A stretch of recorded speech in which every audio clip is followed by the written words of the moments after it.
আসসালামু আলাইকুম, সবাইকে স্বাগতম আমার নতুন ভিডিওতে। আমি আর মা উমরা করতে গিয়েছিলাম কিছুদিন আগে, মক্কা মদিনা ঘুরে এলাম। তো সেই জিনিস নিয়ে কিছু কথাবার্তা বলবো। যদি এই ভিডিওতে ভালো রেসপন্স পাই তাহলে পরবর্তীতে আমাদের উমরা নিয়ে কী কী এক্সপিরিয়েন্স হলো সেগুলো সবই ডিটেলসে বলবো। তো আমরা মদিনা থেকে মক্কায় আসলাম, প্রথম উমরা করলাম।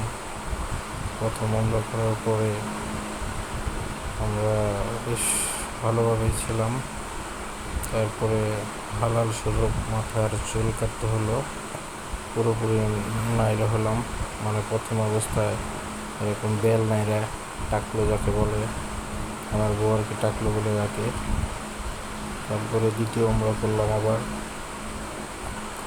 দ্বিতীয় উমরা করার পরে আমাদের সময় ঘনিয়ে আসলো, পরে আমরা তৃতীয় উমরা করে বাড়ি চলে আসলাম।